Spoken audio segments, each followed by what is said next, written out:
Wealth, fame, power. Gold Roger, the king of the pirates, attained this and everything else the world had to offer. And his dying words drove countless souls to the seas. You want my treasure? You can have it. I left everything I gathered together in one place. Now you just have to find it. These words lured men to the Grand Line in pursuit of dreams greater than they'd ever dared to imagine. This is the time known as the Great Pirate Era.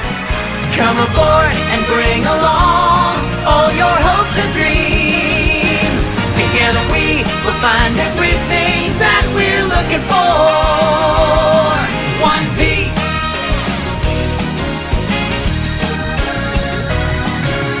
Compass left behind, it'll only slow us down.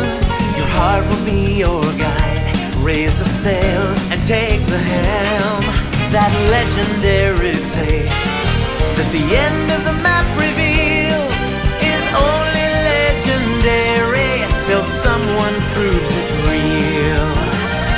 Through all the trouble of times, through the heartache and through the pain, know that I will be there to stand by you, just like I know you'll stand by me. So come aboard and bring along all your hopes and dreams. Together we will find everything that we're looking for. There's always room for you if you want to be my friend. We are on the cruise. We are. Why should you be watching One Piece right now? What even is One Piece? Before we start, we're going to take a little trip through time. In 1997, Rich Oda wrote and released his first manga of One Piece, and ever since it has been the best-selling manga of all time. The first episode of One Piece was released on October 20th, 1999, and has been on air ever since. Which, a little fun fact for you is, even today, as the show still airs, the manga is a year ahead, and so that allows time for the animators to write and draw and get the creation to exactly how they want it. And you know, obviously, eventually you're going to catch up to the writing, so there has been a few filler episodes here and there, but among 1,000 episodes, a few fillers isn't that much. Now, why should you watch One Piece? One of the most critical aspects of any story is how you tell it, and the characters you create, and the world that they live in. One of the most crucial aspects of One Piece is the adventure. Among a sea dominated by pirates and the world government, our pirate captain Monkey D. Luffy and his crew travel from island to island to find the One Piece. The storytelling of the Straw Hat Pirates has this unique ability to call back and never forget. There have been many examples of the creator remembering even one island in a flashback. In episode 400, for example, you'll get a mention or even an entire conversation mentioning an island from 200 episodes ago. Not only that, but the world has its own newspaper and it's ran by a seagull. The world reads this newspaper and it entails stories and tidbits and little mentions of characters that we have previously met or that we might meet in the future. And one of the cool things is that the government includes bounties in here. And this is how the characters kind of realize like how much the government wants to catch them, or how bad that person is, or how much of a threat they're going to become. The news also calls back to past characters like I mentioned. But besides just mentioning them in the newspaper, sometimes the show will take you to that person, and they could be anywhere. They could be doing anything. Like one of the characters, Chopper, he has a mother figure that they scan back to, and she's a doctor, and she's like working and doing an actual job when they come in, but it's something different that we don't know about, so we're left wondering like what's happening, what's going on, but we'll never know until that resurfaces. And they plant these seeds of stories that kind of sit in the back of your mind, and they kind of recall, and it's super entertaining that they are able to create such a vivid world that keeps moving. And you know, even though we're watching Luffy, the show creates this feeling that the rest of the world is still spinning while we're still standing still. The world of One Piece is unlike any other. Plastered with islands and sea as far as the eye can see, One Piece is unlike any show you've ever seen. The world is split in two by a vast mountain that divides the seas and the Grand Line. The Grand Line is a strip of sea that wraps around the entire world and is filled with crazy weather and gigantic sea kings. There's only ever been one man to sail across the entire Grand Line, and that is the Pirate King Gold D. Roger. The government, seeing Roger as a notorious captain, was imprisoned for execution. On the execution platform, Roger told the world that at the end of the Grand Line, he had hidden all of his treasure, the One Piece. Now, in One Piece, there is a power that an individual can obtain, and the main power in this world is a devil fruit. These mystical fruits are one of a kind and are tied to powers that seem out of this world. From fruits that sound fantastic to fruits that are absolutely atrocious, eating a devil fruit can have many effects. 1, you get the power, and 2, you are never allowed to swim again in a world dominated by a sea. Devil fruits are seen as this rare object that the characters eat throughout the show, and Oda has done this amazing ability in creating and capturing the user's excitement for these fruits, because you'll meet somebody who has a new fruit, and then later on in the show you'll meet somebody with that exact same fruit, and the only way to get a fruit that someone else has is to either kill them or to be nearby when they die, because when a devil fruit user dies, the fruit goes to another fruit. The backstory of the world and the characters has this incredible ability to pull all the stories together. The story has some of the most dramatic and emotional stories that refrain from feeling like a poorly written soap opera.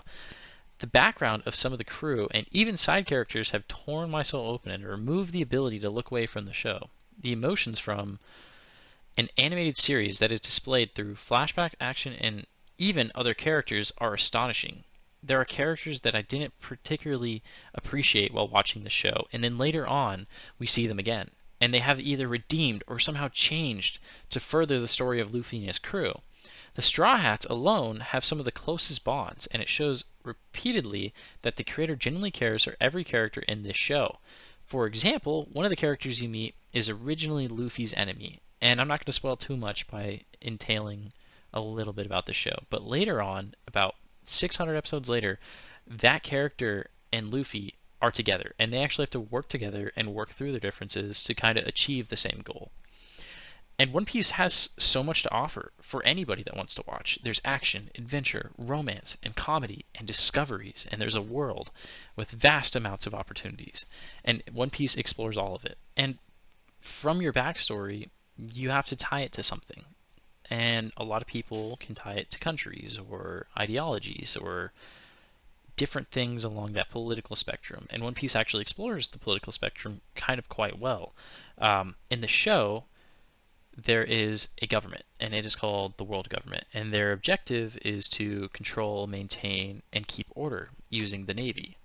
Now, our characters, the Straw Hats, go through these worlds and they visit all these cool islands, and each of these islands are kind of unique in their own way. They have their own terrain, they have their own weather, and like I said earlier, it's static, so it doesn't change, so it's completely year-round. And on these islands they see people, and it's not only the pirates that are abusing them, they also see that the World Navy is abusing them. And you know, there's a part where they get to this point in the story and they're on this island and there's a big bad pirate, and the government's in lieu with this pirate, so they turn a blind eye. And, you know, that can be related to a lot of real-world issues. And not even that, there was characters that were represented as cross-dressers or characters that were represented as gay, and, like, all these characters, the main character has always been so static. He doesn't change. He continues on his path. He's not worried about that type of thing. He sticks up for those who don't have that type of structure or that type of defense, or who aren't strong enough to do it for themselves, which is one of the cool aspects of the show. And on top of that, you get to see really cool, fun fights in the show, which kind of entices you to want to keep watching.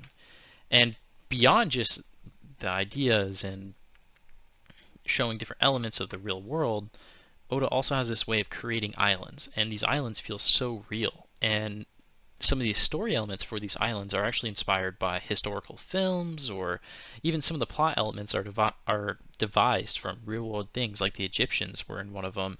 And it's really interesting to see how Oda takes this island and he builds it up from square one. So as soon as you enter this island, or even not even arriving on the island is the first time you hear about it, sometimes you'll hear about it hundreds of episodes ago. You'll hear a mention of Wano, and you'll be like, Wano, what's Wano? And you're stuck wondering, when are we going to be there?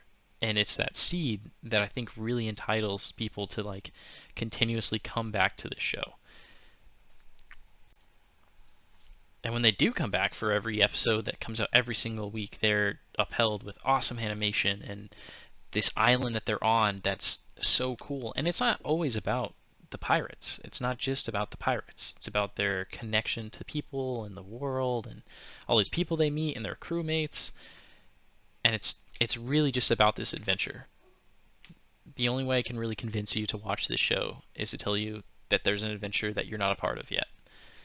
And it's only 1,000 episodes long, and that's kind of the issue is that length of time. It's such a long show that it's kind of hard to get on that train and kind of get through it all. And I will say, like, up till like episode 200, it is a little boring. It's hard because it wasn't made for my generation. I don't have that attention span, really. That's really what it is. And the pacing, it's made every episode's week for week. They're not expecting you to binge it all. So trying to catch up now is a little challenging. And I know that's one of the big turnoffs for the show. But I'm telling you, it's really worth it. Once you pass that 200, 300 mark, you're like, oh my God, what happens next? I need the next episode right now in front of me. And that's the worst part, is when you get to the end and you finally catch up. You feel like you've ran into a brick wall and you've stopped, and you have to sit patiently and wait for a week for the next episode to come out. And that's a really big challenge to kind of get to, and it's an astonishing realization that you have to wait every single week. And then before you know it, you're on your phone, you're Googling, why didn't this week's episode come out? And then you find out there's a Japanese holiday, or the show did stop for an entire month for an earthquake, and the producers actually gave their whole crew off the time. I think the beauty of One Piece isn't how long it is. It isn't the characters. It's the feelings that you get from watching the show, and how enticing and how entrapping you are, because you're attached to characters. And there's characters that are side characters that you see for maybe 100 episodes, and then you don't see them. And you're like, wow, where did that guy go? And it's just, I think that's one of the best reasons to watch One Piece, is the world, the backstories, the amount of character development, how entrapping it is, and the callbacks. Like, it feels like one giant world that you're kind of just watching. And that's how the world feels. Like, you'll see in some of the episodes that the world just watches, and everyone stops what they're doing to watch. And beyond that, there's not much more I can say, except why aren't you watching One Piece?